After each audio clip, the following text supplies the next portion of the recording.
Hello students, welcome to all of you Shiksha 360 Jab classes. Today we will discuss the chapter number 4 part 2, that is regarding the opening accounts of the various types of the customer.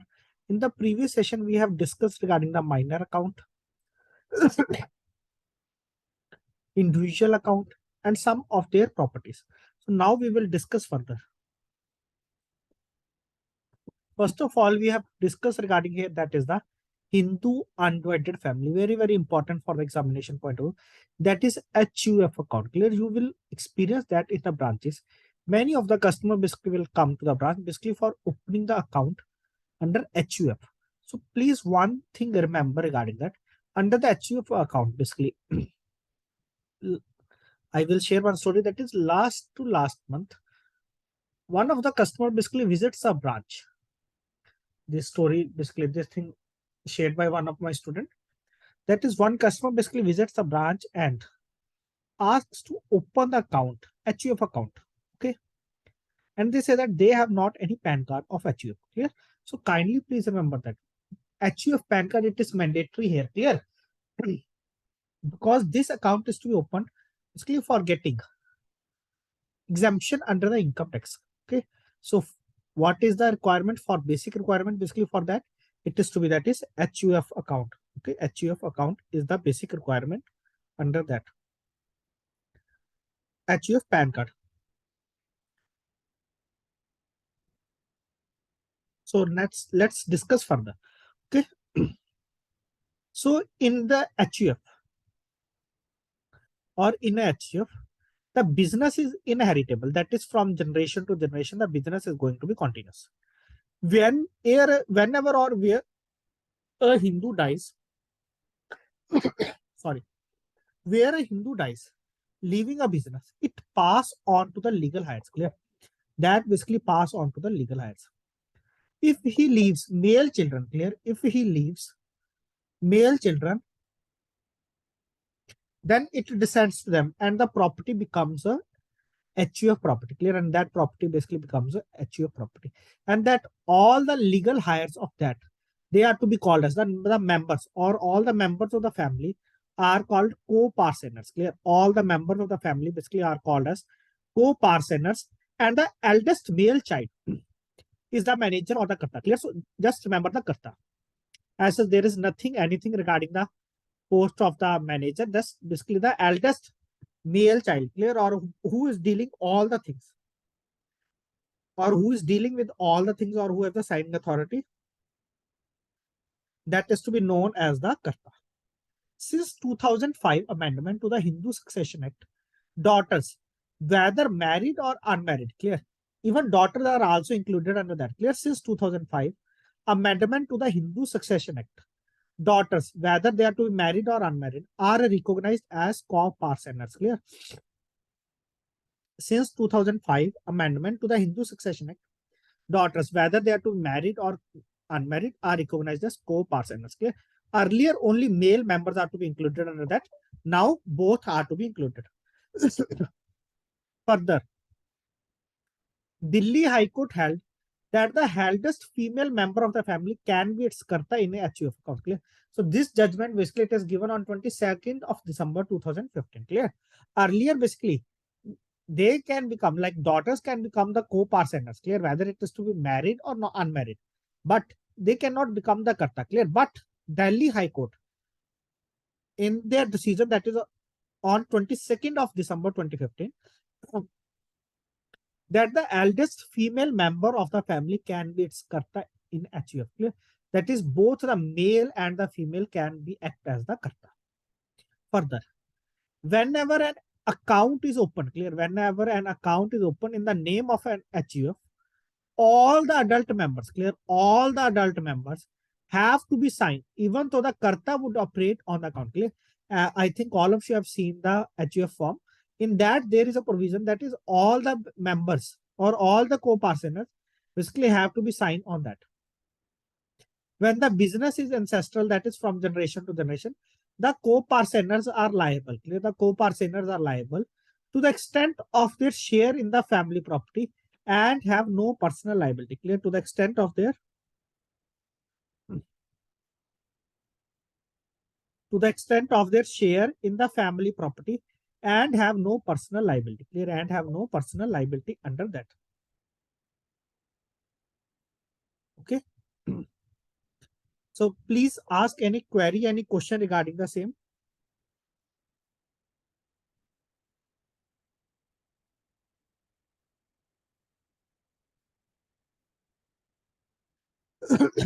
So now further,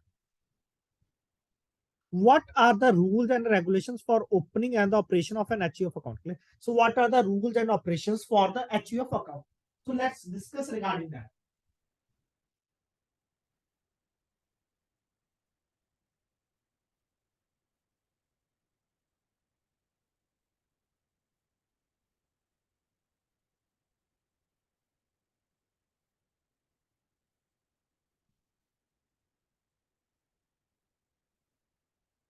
So now let's discuss regarding that. First point here, that is the Karta has an the Karta has an implied authority.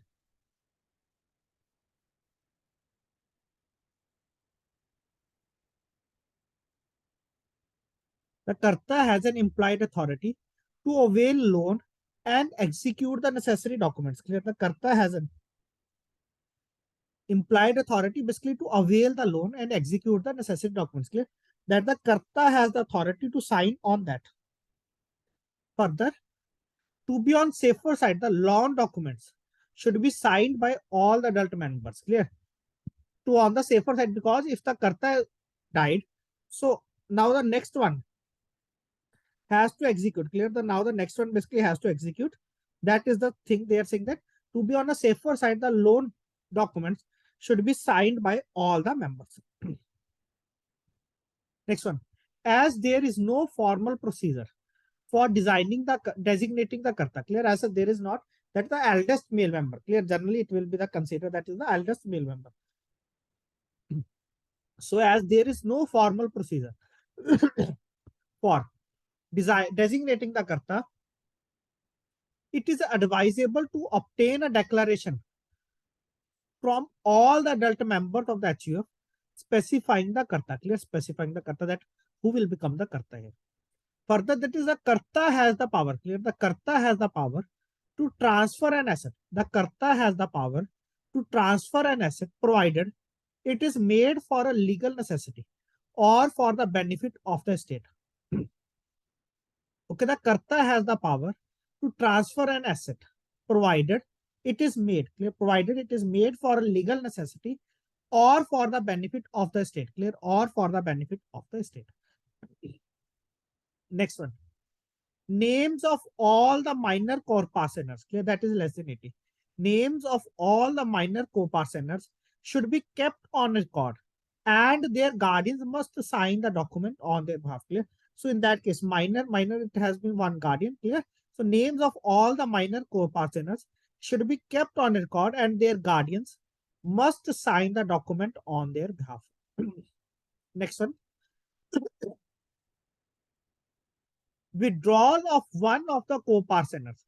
Like in the case of the death of one of the partner, in the case of the partnership firm, the firm has to be dissolved. But here there is anything regarding that. Okay, so withdrawal of one of the co-partner does not put the existence of the firm in jeopardy. Clear? Does not put the existence of the firm in jeopardy. Clear? So please remember regarding all these things. So these are some of the rules and for the opening and the operation of the HUF. Now further, so what are the documents for opening of HUF account?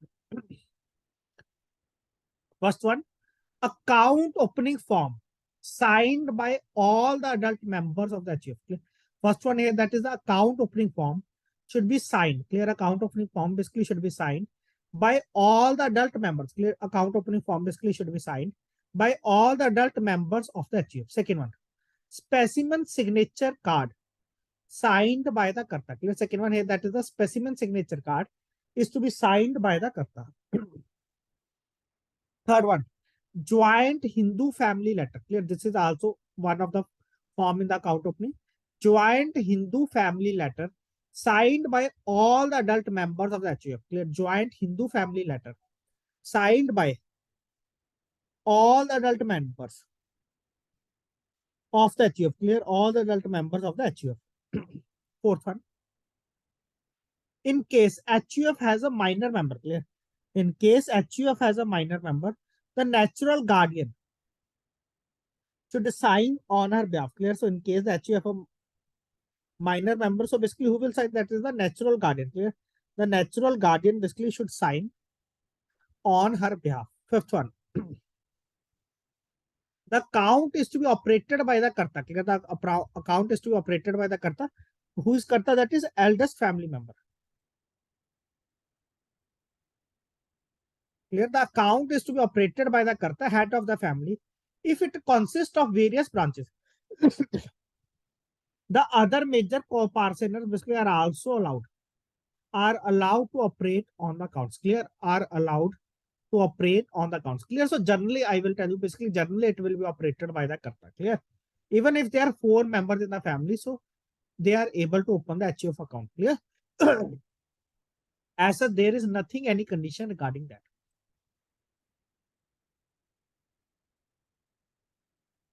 Okay. So one student has doubt in this point. That is withdrawal of one of the co-parceners does not put the existence of the firm in jeopardy. Clear? Like if there are earlier 7 co-parceners, clear? If one wants to left that, so there is nothing any that firm has to, that HUF account has to be closed. Clear? There is nothing anything regarding that. Okay. This is the meaning of that. Now next one, this we have already we discussed in detail regarding that HUF account.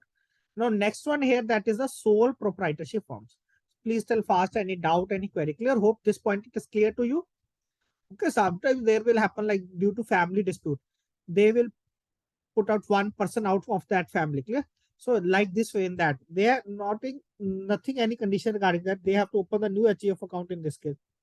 Okay. There is nothing any condition regarding that.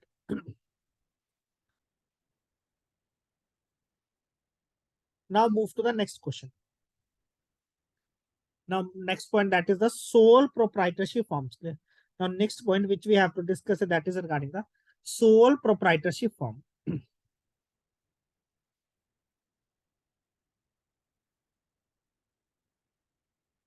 The law does not distinguish. Clear? The law does not distinguish between a proprietor and her proprietary concern. Clear? The law does not distinguish between a proprietor and her proprietary concern. Therefore, accounts of a proprietorship firm. Clear? Therefore, accounts of a proprietorship firm can be treated as an account of an individual. Clear? Therefore, accounts of a proprietorship firm can be treated as an account of an individual. Clear? Can be treated as an account of an individual. However, saving account cannot be opened in the name of a proprietorship firm. Clear? So generally we can say that here the law does not distinguish between a proprietor and her proprietary concern. Therefore, accounts of a proprietorship firm can be treated as an account of an individual. Further, that is, however, saving accounts cannot be opened. Clear? However, saving accounts cannot be opened in the name of the proprietorship firm.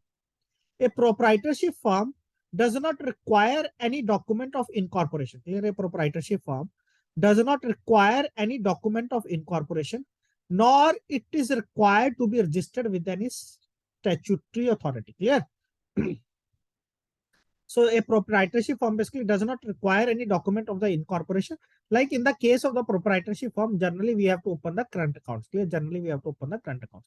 Okay, proprietorship firm does not require any document of incorporation, not is it required to be registered with any statutory authority. Clear? But presently, while opening the current account of any proprietorship firm, like in which field they are working. Clear? So we have to take the like Udhyam or GST as per their need. Clear? As per their need. Okay. They have to be one certificate in their hands.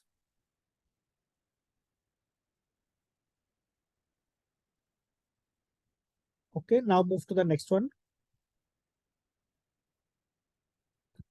What are the rules for opening and the operation of the proprietorship firm? All documents for opening an account of a proprietorship firm are to be signed by the proprietor. Clear? So all documents for opening an account of a proprietorship firm are to be signed by the proprietor. Next one. The proprietor has also to submit a declaration. Clear? Further, that is, the proprietor also have to submit a declaration. Third one. The proprietor must sign all the documents. Clear? The proprietor must sign all the documents in the name of the proprietorship firm. Clear? The proprietor must sign all the documents in the name of the proprietorship firm. Fourth one. The checks should be signed. The checks should also be signed in the name of the proprietorship firm. Clear? The checks should also be signed in the name of the proprietorship firm. Okay. So like in the case of proprietorship firm, basically you have to put the seal. Clear? Proprietor has to put the seal. Clear? Like in which business they are working. Clear? In which business they are dealing.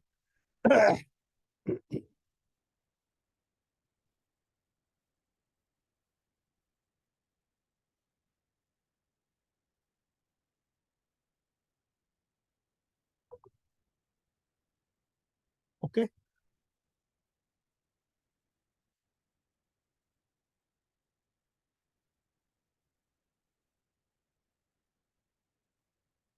That is rules for opening and the operations. Further, what are the documents? Clear here. This is the rules for opening and operation. Now, next one, that is the what are the documents required for opening of a proprietorship firm's account? That is current account opening form signed by the proprietor. Clear? Current account opening form signed by the proprietor. In the current account opening form, as per the general form, you will find that first one, that is the current account proprietorship details. Second one, that is first one, that is the form detail. Second one, that is the person detail, who is the signing authority. Clear? So in the current account, you have to put the seal also, and in the proprietorship, not need to put any seal. Clear here? Next one. Specimen signature card signed by the proprietor. Clear? Specimen signature card signed by the proprietor. Proprietorship declaration or the letter as per the bank format. Clear? Proprietorship declaration or letter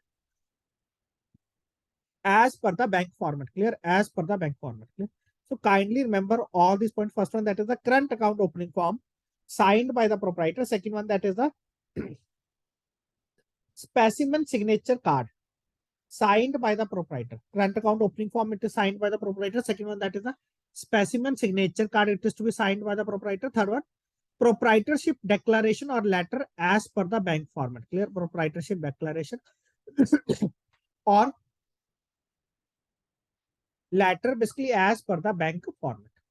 These are the documents basically required for opening of a proprietorship firm. So hope all of you have understood regarding all these 3 points. First one, that is, what is the meaning of the sole proprietorship firm?